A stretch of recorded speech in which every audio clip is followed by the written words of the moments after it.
deeper than my feet could ever wander, and my faith will be made stronger in the presence of my Savior.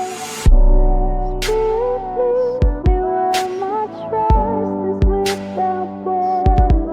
Let me walk upon the water wherever you would call me. Take me deep. Está com a Bíblia? Pegou a palavra de Deus aí? Está comigo? Nós estamos falando essa semana, ou melhor, esse mês de outubro, mês da Reforma Protestante, onde nós comemoramos mais um ano, mais de 500 anos da Reforma Protestante, 1517, dia 31 de outubro, nós falamos sobre isso no primeiro dia que nós conversamos sobre a Reforma. No nosso canal do YouTube, se você puder, entra lá, cadastre-se, faça a sua inscrição. Se você quiser curtir, é isso, dá um like, é isso na mensagem, ouve lá, compartilha com alguém a palavra de Deus, para que ela possa servir de crescimento, de compreensão, de entendimento para a família, para a sua vida, para o teu crescimento, para você desenvolver-se mais na pessoa e no conhecimento de Jesus. Quero convidar você, porque semana passada, retrasada, falamos sobre a Reforma, e semana passada nós começamos falando sobre sola Escritura. Estava com uma outra camiseta, agora estou com uma outra camiseta, sola Cristo. Olha que bonito, ó. Dá para ver aí? Ó. Ficou bonito aí? Ficou? Deu para ver aí? Certo? Deu? Não, só tem uma, só a minha, tá? Então o pessoal que pediu, pastor, não tem para vender? Como é que tá? Tem não, só essa. O pastor vai fazer uma para cada um. Agora tem, quem está me ajudando é o Vandim, está fazendo a arte comigo, a Aline, o pessoal da Alfa ali, estamparia, estão fazendo para mim. Então ela está ficando muito bonita, ó, a camiseta bonita, ó, tá chique, você viu? Gostou, Luiz? Não serve para você, é grande. E a gente vai falar hoje, por isso que nós estamos dessa forma, para a gente entender um pouquinho o que é o sola Cristo. E até só para você entender, nós estamos falando, você que de repente só chegou agora e não pegou os outros, para você não ficar um pouco desatualizado da linha que a gente está raciocinando, a gente está falando sobre o resumo que foi feito depois dos reformadores, não os reformadores, mas os pós-reformadores, já podemos chamar assim. Eles fizeram um resumo das ideias, ou sumariaram as ideias dos reformadores a despeito tanto das teses de Lutero, Calvino e outras ações, e fizeram os cinco solas, que nós já falamos sobre eles aqui no primeiro dia, e a gente vai conversando sobre eles. Sola Escritura foi o primeiro, sola Cristo é o que nós vamos conversar hoje, teremos o sola Fé, o sola Graça e também o sola Deo Glória. E o sola, só para você não se esquecer, sola significa somente, é uma palavra em latim que é somente, única, exclusivamente, a ideia de ser somente mesmo, a maior potencialidade da palavra, não é mais um, só, não, é somente Cristo, somente a Escritura, somente pela fé, somente a graça e somente a Deus toda a honra e toda a glória. Por isso que nesses 5 solas, semana passada falamos sola Escritura, vá lá, acompanhe lá, assiste o vídeo, assiste a mensagem, compartilhe, está muito legal, foi muito impactante para todos nós. Alguns irmãos aqui falaram que Deus deu literalmente a Bíblia, como ela é falada, que ela é uma espada. Alguns irmãos levaram umas espadadas, é isso Luiz, né? Uma espadada, mas assiste lá para ser edificado. E hoje nós vamos falar sobre Cristo, sola Cristo, que é um dos outros elementos, e que também, por causa da Reforma Protestante, houve alteração. Por causa da Reforma Protestante, tanto Lutero quanto os outros, depois que fecharam tudo isso, entenderam que, além de sola Escritura, era importante demais trazer a forma Cristo. Porque naquela época, aqui eu quero desafiar você a entender um pouquinho, para a gente fazer essa introdução, algumas considerações introdutórias, a ideia de que em 31 de outubro de 1517, Lutero colocou na igreja, lá que nós já falamos, 95 teses. Mas algum tempo antes, ele tinha publicado, dia 4 de setembro, da mesma data, 1517, as 97 teses. Não sei se você sabia disso, mas não são só as 95, são as 97 teses também que ele publicara. E as 95 têm a ver, em sua maioria, contra as indulgências, contra aquilo que eles estavam cobrando para que a salvação e outras coisas fossem adquiridas, ou seja, era uma cobrança, por isso o nome, as indulgências. E a despeito das 97, tinha a ver mais contra a teologia escolástica, contra a sua estrutura, contra a base, contra aquilo que eles estavam vivendo, contra aquilo que era basilar para a estrutura deles. E eles começaram a perder. E aí vem Lutero e tenta trazer uma proposta mais agostiniana do que Aristóteles, ou seja, uma proposta mais de Agostinho do que Aristóteles. E essa proposta que ele vem trazer, ela se resume em série, além de sola Cristo, nos 5 solas. E só para você entender, todo o processo dos 5 solas, eles giram em torno da questão salvífica, da soterologia, o nome que nós usamos na teologia, onde a salvação, e aí só para você entender os 5 solas encaixado na salvação, de que jeito? Salvação só por meio de Cristo. Como? Pela fé. E como veio? Somente pela graça. Onde está tudo isso? Na Escritura. Para que tudo isso? Para glorificar a Deus. Deu para entender os 5 solas no processo de salvação? E era esse o problema que Lutero e os reformadores estavam enfrentando na época, onde eles estavam tendo outros elementos, a forma dessa estrutura, Cristo, Escritura, fé, graça e só a Deus a glória, estava se perdendo. E um dos motivos dele se perder é que um tempo atrás, como nós falamos no primeiro domingo aqui sobre esse tema, alguns outros elementos foram incrementados, foram colocados, foram distorcidos da Bíblia e acrescentados. Ou seja, em alguns dos elementos, por exemplo, começaram a colocar na teologia católica medieval, que é o processo deles daquela época, colocar alguns outros mediadores. Por exemplo, nós já falamos quando foi que colocaram Maria como mediador, quando colocaram os santos como mediador, e colocaram algumas pessoas no caminho dizendo, se você não quiser chegar diante de Deus como por Jesus, você tem mais um outro caminho. Se você não quiser chegar por esse caminho, você tem um outro caminho, e sugerindo vários mediadores, e isso tem-se até hoje. Quantas pessoas fazem isso de uma forma, é o que eu quero destacar 2 exemplos. O primeiro de uma forma onde as pessoas fazem acesso a Deus, ou têm acesso ao Pai, através de outros mediadores, achando que isso vai funcionar. Era o que estava acontecendo naquela época. Mas hoje, talvez, pastor, mas a nossa comunidade não tem isso. É verdade. Mas quantos de nós fazemos de outros mediadores de nós mesmos? Por exemplo, você que pode chegar e orar e falar com o Pai, o que você faz? Chama o pastor para orar por você. Chama o pastor porque talvez a oração do pastor é mais forte. Onde você viu isso? Por que você não pode ter acesso ao Pai? Então talvez nós não colocamos igual àquela época mediadores como santos, como igreja, como outras pessoas, mas nós colocamos os nossos líderes como mediadores, dizendo que se ele fizer, se ele orar, se ele algo vai acontecer. Mas a palavra de Deus vai dizer que pode muita eficácia a oração daquele que encontra-se, que é justo, que se encontra com Jesus. Ou seja, você não precisa de mediadores para chegar lá, já vamos falar sobre isso, mas naquela época, igual hoje, as pessoas foram colocando alguns mediadores, e o Evangelho, a forma da palavra estava se perdendo, por isso, sola Cristo, não há outra possibilidade. Um segundo processo que eles faziam na época, era a ideia, inclusive Colossos, capítulo 2, vai falar sobre isso, Colossenses, na igreja de Colossos, começou a ter esse processo, que a gente chama de sinergia soterológica. O que é isso? Era o processo da época, onde as pessoas começaram a incrementar, inclusive por indulgências, purgatórios e outras coisas, a ideia de que para você ser salvo, você tem que chegar a fazer alguma coisa, e Deus vai fazer outras coisas. Vou repetir, para você ser salvo, na proposta teológica católica medieval, você fazia alguns esforços, pagava inclusive indulgências, tirava as pessoas onde estavam, no fosso, em qualquer lugar, depois que morreram, aquela coisa toda de indulgência, que nós vamos entrar no assunto profundo aqui, mas você precisava fazer algumas coisas, talvez algumas obras, talvez alguns esforços, alguma coisa para que Deus pudesse, olhando dos céus, lhe ver fazendo o seu esforço, e aí então, essa sinergia pudesse lhe salvar.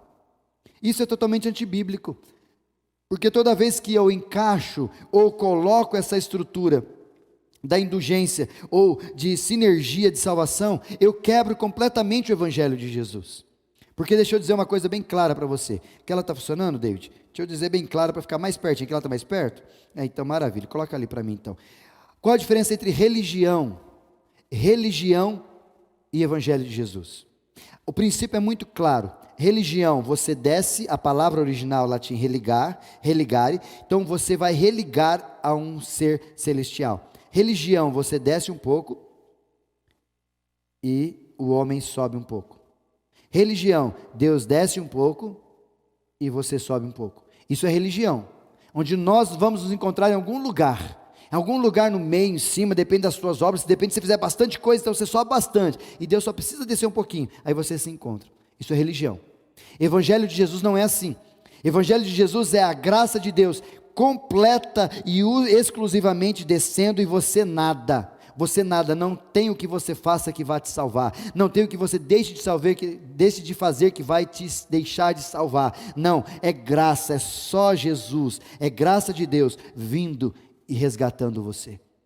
Pastor, então eu não preciso fazer nada? Não, é isso que a sola Cristo vai dizer aqui, é isso que os reformadores diziam, para mostrar bem claro para mim e para você, que mesmo o mediador, ou a salvação, é única e exclusivamente ação do céu, para comigo e para contigo. E no meio daquela época, e hoje também, as pessoas começaram a conturbar isso, tirando a centralidade de Jesus, para colocar em outras circunstâncias, ou colocando outras coisas, tirando então a suficiência de Jesus, tirando então a exclusividade de Jesus. E é isso que eu quero conversar um pouquinho com vocês, nesses momentos agora. A grande pergunta é, pastor, onde que eles tiraram isso? Tiraram da Bíblia. Porque se você for acompanhar os evangelhos, ou se você acompanhar as cartas paulinas, ou as outras cartas, você vai perceber que tudo é centralidade de Jesus. Já começa em Jesus, no Monte da Transfiguração, quando Jesus chega lá com alguns dos seus discípulos, e lhe aparece ali Elias e Moisés, e Jesus no meio, e a centralidade mostrando que não é mais a lei, não são mais os profetas, mas agora é Jesus, ou seja, a centralidade vindo para Jesus, onde a palavra toda aponta como seta para Jesus. E ela vem falando isso, e a gente vem acompanhando na Bíblia esses elementos, e aí Paulo vai falar para os Gálatas, para a igreja de Colosso, para a igreja de Éfeso, para a igreja de Romanos, para a igreja de Coríntios, ele vai falando sempre essa mesma expressão, dizendo para eles, é Jesus, a centralidade é Jesus, é por Jesus o ressurreto, é por Jesus que morreu e ressuscitou, se não fosse assim, não teríamos por que estar aqui, é sempre por Jesus. Ou seja, desde o início ele mostra a centralidade, a suficiência e a exclusividade de Jesus em todos os planos, em todos os elementos. Mas o grande problema é que tanto naquela época quanto hoje, isso perdeu-se um pouco forma. As pessoas começaram a implementar algumas outras coisas que não tinham porquê, e aí foram deixando de olhar para a palavra de Deus, que tinha forma, e a gente foi perdendo esses elementos. Quero te convidar para alguns textos da palavra, se você tiver com a sua Bíblia, eu vou citar alguns aqui, você vai lendo, a gente vai acompanhando, para você entender alguns pontos que eu quero que você guarde sobre Cristo, somente Cristo, para você entender. E o primeiro é que Cristo é o único e suficiente Salvador. Primeiro ponto desse nosso momento sobre Jesus é que Ele é o único e suficiente Salvador. Essas duas expressões precisam ficar bem claras para você e para mim. Único, porque não há outro, e suficiente, porque não precisa de mais nada. Tá certo? Vou repetir. Único, porque não há outra salvação, e suficiente, porque não precisa de mais nada. É Ele, é a obra vicária de Jesus na cruz, que promove então a minha e a sua salvação. Atos capítulo de número 4, se você puder abrir, Atos capítulo de número 4, versículo 12, diz mais ou menos assim, na sua versão, talvez, juntando com a versão que eu estou aqui. Não há salvação em nenhum outro, pois debaixo do céu não há outro nome dado aos homens pelo qual alguém possa ser salvo. Não há. Atos é muito claro, Lucas é muito claro no livro de Atos, que não há salvação em nenhum outro homem, ou seja, o único que pode salvar é Jesus. E essa expressão de Jesus, de salvar e de provocar essa salvação, é porque ninguém se iguala a Jesus. Pastor, mas quem que pode me salvar? Jesus? O fulano não pode, o ciclano não pode, esses homens bons, esses homens que foram maravilhosos na história, não podem me salvar? Não. Deixa eu dizer por que eles não podem.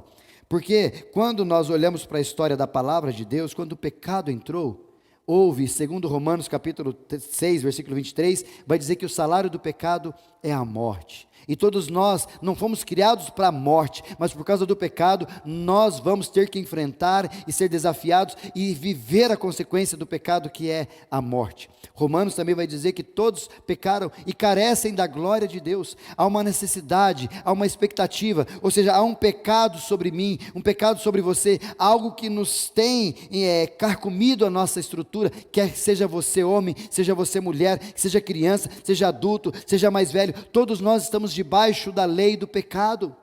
Então eu e você, nós precisamos, a partir dessa situação, de alguém que nos salve. E esse elemento que há de nos salvar, ele no mínimo não pode ser pecador, porque como pode um pecador salvar um pecador? Então no mínimo ele tem que ser alguém sem pecado. Por isso que então, segundo a palavra de Deus, no livro de João capítulo 1, versículo 14, o verbo se fez carne, Deus se fez carne e habitou entre nós. Ou seja, já que vocês não conseguem, não vão conseguir por lei, não vão conseguir por esses instrumentos ou por essas coisas, Deus se fez carne, porque Deus amou o mundo, João 3,16, de tal maneira que deu o seu Filho unigênito, para que todo aquele que nele crê não pereça, mas tenha a vida eterna. Ou seja, partiu do céu o plano de salvação, partiu do céu, o único para ser salvador da humanidade, e ele desceu, e ele foi e chegou, viveu entre nós, não pecou, mas levou sobre si todas as nossas enfermidades, levou sobre as suas costas todos os nossos pecados. Aquele que não tinha pecado nenhum, estava com todos os pecados da humanidade. Por isso que eu quero que você entenda que quando a gente olha na palavra de Deus, lá no livro de João, mais uma vez, capítulo 19, no versículo 30, as últimas palavras de Jesus, Jesus usa uma expressão no original que diz assim, tetelestai, que essa palavra no original quer dizer está pago, ou numa outra tradução, está consumado. É Jesus dizendo assim, eu paguei o preço porque havia uma dívida a despeito do meu e do seu pecado, e por causa dessa dívida, alguém precisava morrer, salário do pecado é morte, para que pudesse então trazer de volta, trazer alegria, ou trazer a vida e pagar essa dívida. Foi isso que Jesus foi fazer na cruz. Jesus foi fazer na cruz, pagar a dívida que eu e você tínhamos. Ele morreu no meu e no seu lugar, para que essa dívida fosse paga. Por isso que ele diz na sua expressão forte, tetelestai, está pago, está consumado. E o livro de Romanos, capítulo 8, se você puder também, anotando e acompanhando esses textos, capítulo 8 diz assim, agora já não há mais condenação para aqueles que estão em Cristo Jesus. Ou seja, aqueles que se encontraram com Jesus, aqueles que entenderam o processo de salvação, já não há mais condenação, já não somos mais escravos do pecado, agora somos escravos de Jesus, se é que você me entende? Já não somos mais escravos porque Ele pagou o preço e nos comprou com sangue, sangue do Cordeiro, o sangue que foi molado, o sangue que foi vertido na cruz. Por isso que já não sou mais escravo do pecado, já não sou mais aquele que vive à mercê do pecado, porque há um libertador, há alguém que pagou a dívida, e eu preciso tomar posse de todo esse processo que ele fez. Por isso a palavra de Deus também em Colossenses vai dizendo assim, havendo riscado a escrita de dívida, numa expressão também, numa outra tradução, que havia contra nós, ele removeu a escrita de dívida, ou seja, ele pegou aquela notinha, deixa eu pegar aqui, de repente a gente tem uma notinha que chega alguém para você lá, ó, a sua conta aqui, o seu boleto, tal. Ele pegou o boleto, tendo pego, ele fez e colocou na cruz. Diz o texto que ele destacou na cruz. Ou seja, é lá que se paga a dívida de pecado. É lá que foi feito o processo que eu e você precisamos viver. E quando Colossenses vai dizer isso, Paulo, a igreja de Colossos, no capítulo 2, que ele é tão lindo o capítulo 2, mas específico o 14, vai dizer exatamente isso. Removeu e cravou na cruz a dívida do pecado que eu e você tinha. Ou seja, quem pode fazer isso? Ninguém pode fazer isso. Ninguém pode fazer isso a não ser Jesus, só o Salvador, só aquele que morreu e que ressuscitou. E por que ele pode fazer isso? Porque ele venceu a morte. 1 Coríntios, no capítulo de número 15, versículo 55, Paulo até dá uma brincada em relação à morte, quando ele diz, onde está, ó morte, a tua vitória? Porque Cristo Jesus ressuscitou e venceu a morte. 2 Coríntios capítulo 5, versículo 21, ele diz assim, aquele que não pecou, ou que não conheceu o pecado, se fez em pecado, ou se fez por pecado, por mim e por você, para que nele fôssemos levados à justiça de Deus. Ou seja, ele não tinha, não cometeu, mas ele recebeu todos os meus e os seus pecados, para que ele pudesse então a imputar a justiça de Deus sobre ele. Para que eu e você pudéssemos ser livres, mas agora, escravos de Jesus, se é que você me entende, um dia a gente fala sobre isso, mas não mais escravos do pecado. Por isso, nesse sentido, eu quero que você entenda que Jesus é o único que pode fazer isso. Menciona alguém que possa fazer isso, que venceu a morte. Menciona alguém que possa fazer isso, que nunca pecou. Menciona alguém que fez, morreu e ressuscitou com um plano de entregar a sua própria vida por mim e por você. Você não vai encontrar, é só Jesus de Nazaré, aquele que fez, que se entregou, é o único e suficiente Salvador para mim e para você. O segundo momento que eu quero que você guarde, a despeito de só Jesus, ele que é o único também mediador. Se ele é o único suficiente Salvador, ele também é o único mediador, e a palavra de Deus vai dizer isso. No livro de João, capítulo 14, versículo 6, palavras de Jesus diz assim: eu sou o caminho, a verdade e a vida. Ninguém vem ao Pai se não for por mim. Palavras do próprio Jesus, ele dizendo que ele é o caminho, ele é a verdade, ele é a vida, e ninguém vai chegar lá se não passar por ele. Se ninguém vai chegar lá em cima, ou vai chegar ao Pai, coisas que ele coloca, se não for por ele. Essa é a expressão que Jesus coloca, essa é a palavra que Jesus se desenvolve nesse processo de João capítulo 14, versículo 6. Mas em 1 Timóteo, guarda esse texto também, capítulo de número 2, versículo 5, a palavra de Deus é muito clara, Paulo dizendo aqui: pois não há um só Deus, pois há um só Deus, e um só mediador entre Deus e os homens. Quem é esse? Cristo Jesus, homem. Olha a expressão de Jesus, eu vou repetir, olha a expressão de Paulo na carta ali a Timóteo: há um só Deus, não tem vários deuses, não, há um só Deus, e um só mediador, ou seja, só um Deus, e só um mediador, não tem dois, não tem três, não tem quatro, não tem vários, não tem caminhos, não, é um Deus, um mediador entre Deus e os homens, e ele continua dizendo, sabe quem que é? Cristo Jesus, homem. E essa expressão é muito forte, ou seja, esses textos, eles são extremamente práticos, razoáveis para a compreensão, e não precisam dizer mais nada, não precisa fazer uma exegese, algo diferente para falar, ah não pastor, eu não entendi, está muito claro, precisa entender mais o quê? Não tem do que reclamar, e não tem do que não compreender. Há um só Deus, e há um só mediador entre Deus e os homens. Quem? O mediador que é o Cristo Jesus, homem. Por isso que ele é o único mediador entre homem e Deus. No entanto, a gente vai colocando pessoas, a gente vai colocando às vezes alguns elementos, onde a gente acredita às vezes, que esses podem mediar a situação com Deus. E eu cito em te dizer, mas eles não vão conseguir. Não há mediador entre Deus e o homem, se não for Jesus, o homem. Não há homem que possa fazer isso, não há anjo que possa mediar a minha vida e a sua vida para Deus, não há mulher, não há homem, não há pastor, não há padre, não há ninguém que possa mediar, é só Jesus Cristo, Senhor. E você precisa entender muito claro isso, você precisa entender no seu coração, que é só Jesus, o único e suficiente mediador, daquele da qual veio por mim e por você. Pergunto nesse segundo, para a gente passar para o terceiro e último ponto. Como é que você se identifica nesses propósitos? Você entende assim? Talvez você tenha feito orações para que alguém te salve, mas não está fazendo para Jesus, que é o Salvador, o único e exclusivo Salvador. Talvez você está fazendo algumas posturas, ou tendo algumas posturas, orando para outras pessoas, ou para estruturas, achando que esses vão ouvir, ou vão mediar a sua oração, mas não vão, querido. Não há, a palavra mesmo de Jesus nos evangelhos vai dizer que se tudo que pedis ao Pai em meu nome, dizendo que é por mim, não é por A, não é por B, por C, não é, é por mim, diz Jesus. Tudo que pedis em meu nome, crendo recebereis.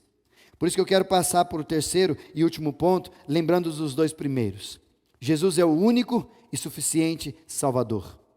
Quer ser salvo? Quer entender como é que é o processo do pecado, mas não ser mais escravo do pecado, salvar-se da ira de Deus, é Jesus de Nazaré que morreu na cruz. Quer entender o processo não só de salvação, mas quer entender o processo de mediação, é Jesus de Nazaré, o mediador. É só Jesus aquele que pode fazer com que eu me achegue ao Pai, com que você se achegue ao Pai, porque Jesus nunca propôs que eu e você pudéssemos ir a Deus. João 14,6, que eu já mencionei, eu quero voltar a dizer isso para você entender e a gente partir para o terceiro e último ponto. Quando Jesus diz em João 14,6, vou fazer para os meus que estão aqui acompanhando, a palavra diz assim: eu sou o caminho, a verdade e a vida, ninguém vem ao Pai se não for por mim. A grande pergunta é, quem que leva a gente para Deus? Talvez alguns já sabem da resposta, né? Pergunto para vocês, quem leva a gente para Deus? Vou repetir o texto, João 14,6, Jesus dizendo, eu sou o caminho, a verdade e a vida, ninguém vem ao Pai se não for por mim. A pergunta, quem leva a gente para Deus? Se você talvez respondeu no coração ou em voz alta, foi Jesus, eu vou dizer para você, tu está equivocado. Como assim, pastor? Mas o texto está dizendo, Jesus não está dizendo que Ele quer levar você para Deus. Jesus não está dizendo para você que Ele é o caminho para levar você para Deus. Como assim, pastor? Vou dizer bem claro. Olha o que o texto está dizendo. Eu sou o caminho, a verdade e a vida. Ninguém vem ao Pai se não for por mim. Jesus nunca quis levar você para Deus como uma religião pode levar.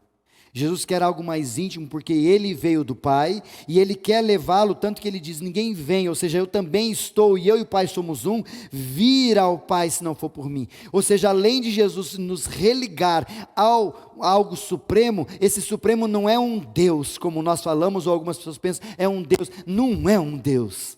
É o Pai, onde lá em Mateus capítulo 6, Jesus nos ensina dizendo assim, orem desse jeito, quando orarem a Deus, vocês não vão mais dizê-lo, Deus, nós vamos dizer, Pai nosso que estás nos céus.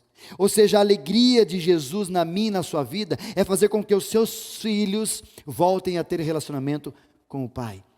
Então quebra esse processo de que religião leva a gente para Deus, é verdade, mas o Evangelho de Jesus nunca quis levar a mim e nem a você para Deus, quis nos reconectar com o Pai, da qual, filho que eu e você somos, precisamos estar sempre ligados, linkados ou conectados com o Pai.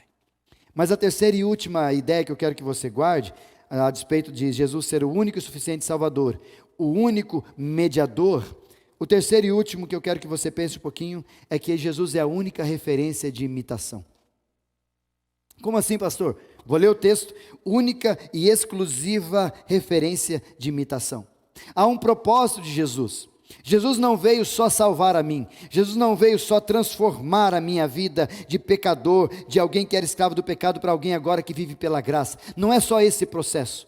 Há um início de processo que Jesus veio fazer na minha vida, tanto que quando ele diz em João, quando ele vai falar que eu sou a porta, ele está dizendo, vocês precisam entrar por mim, e quando nós entramos por Cristo, nós começamos a trilhar um caminho que nós chamamos de maturidade, que por sua vez tem a ver com santidade, santificação, ações e atitudes minhas e suas, que vão deixando de ser as minhas, para ser as atitudes de Deus na minha vida, porque quando você se encontra com Jesus, algo maravilhoso acontece com você.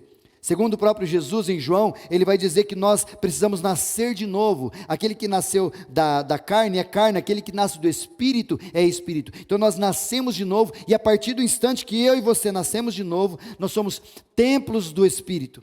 E ao sermos templo do Espírito, o próprio Deus, o Espírito Santo de Deus, habita em mim e em você. O Deus, a Trindade Santa, habita em nós a partir do Espírito Santo. E esse agir dele em mim, não é para me fazer voar, não é para me fazer ficar só aleluiado, não é para fazer com que eu saia fazendo artes, subir na parede e outras coisas. Não, a maior ação do Espírito Santo na vida de um cristão é mudar a estrutura dele, é mudar a sua mentalidade, é mudar quem ele é, para que ele deixe de ser quem é, para se tornar cada vez mais parecido com Jesus.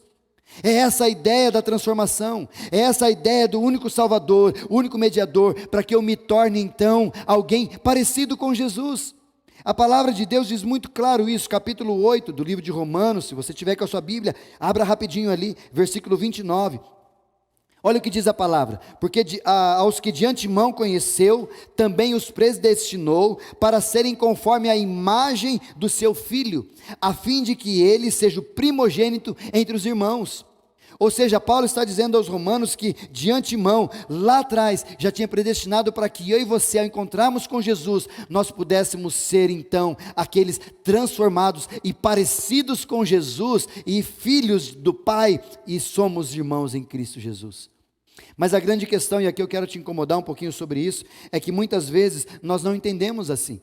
Muitas vezes algumas comunidades inclusive falam, e a nossa comunidade aqui ela fala isso bem claro para você quando você vem, que nós somos uma igreja de pessoas imperfeitas, correto?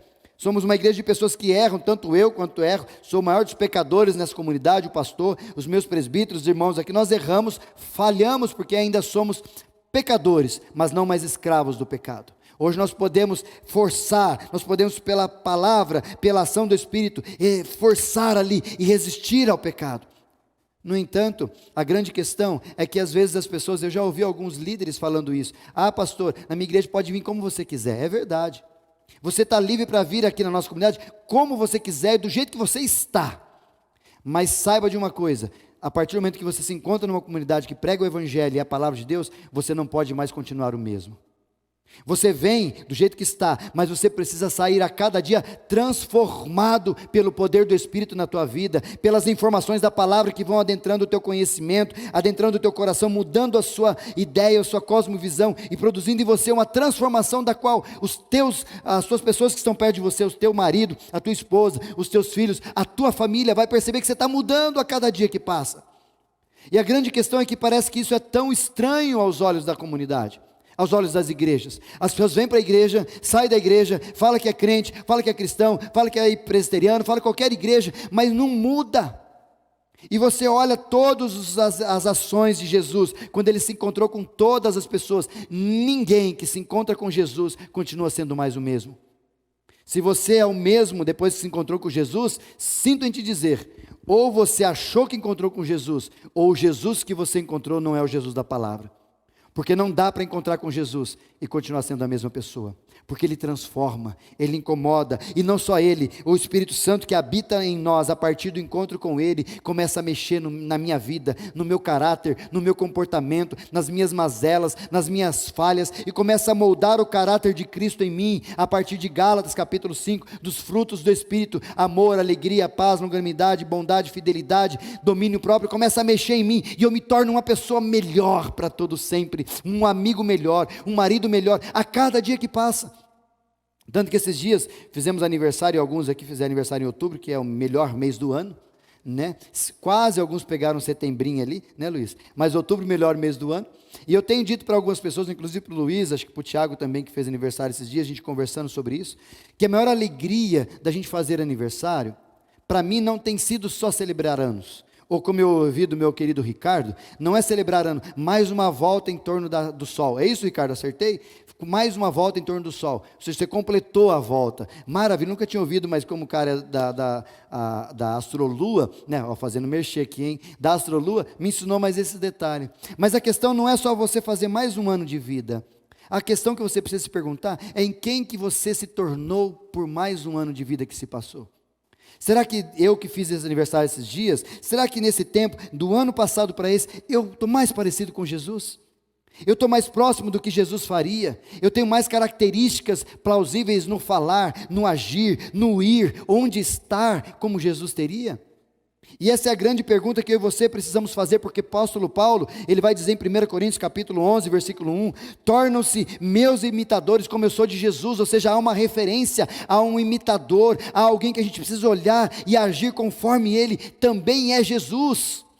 Ah, pastor, mas Paulo também diz, sede meus imitadores como eu sou de Cristo, não é para imitar Paulo? Se Paulo imita Cristo, imita Paulo. Se eu imito Cristo, me imita. Se o teu pai te imita Cristo, imita ele. Mas se não imitamos a Jesus, não imita. Olha para Jesus, ele é exclusivo e é só ele que nós vamos imitar.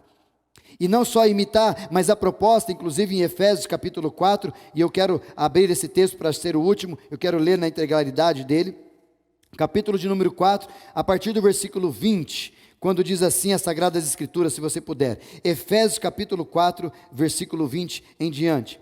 Mas não foi assim que aprendestes de Cristo, se que de fato o tendes ouvido e neles fosse instruído, segundo a verdade em Jesus, no sentido de que quando ao trato passado vos despojais do velho homem, que se corrompe segundo as concupiscências do engano, e vos renoveis no espírito do vosso entendimento, e vos revestis do novo homem, criando segundo Deus em justiça, retidão e procedência de verdade. Ou seja, o que Paulo está falando à igreja de Éfeso aqui, é esse nascer de novo, é esse Espírito Santo que produz mudança na minha vida, e essa mudança na minha vida que me faz cada vez mais deixar de ser parecido com quem eu era, para ser mais parecido com quem Jesus é na minha vida. E é esse processo que a gente precisa desenvolver, onde eu e você somos uma cópia de Jesus, onde eu e você somos um tutorial de Cristo, né? A nossa, como é que é, como é que chama?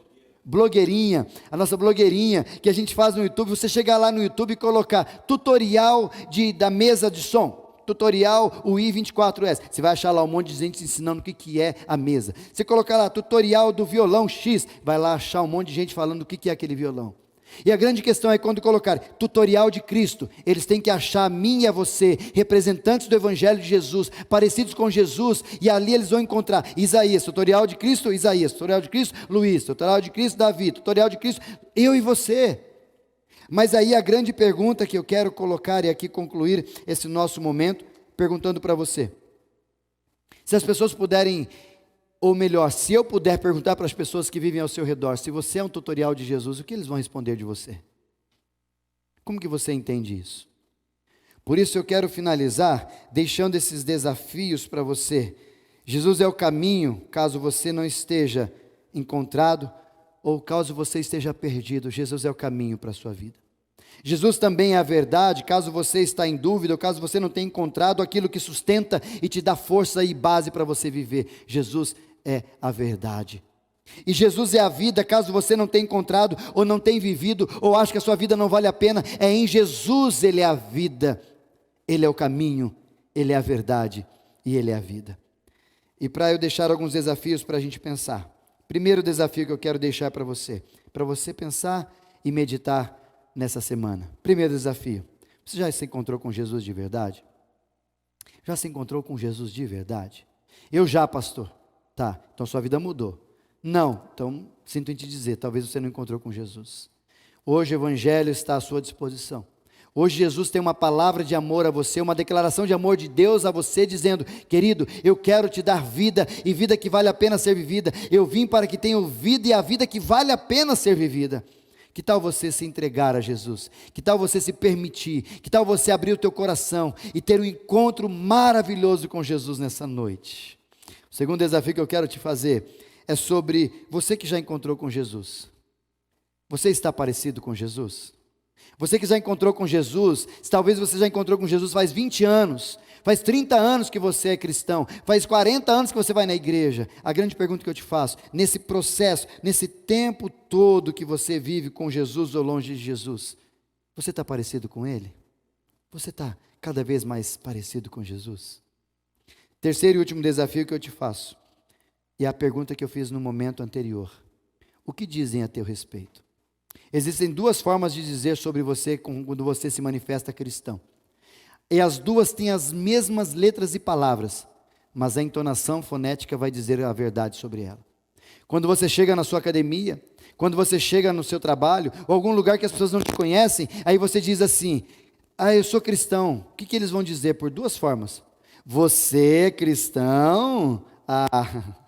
Essa forma de dizer, você é cristão, eles não acreditam que você é cristão.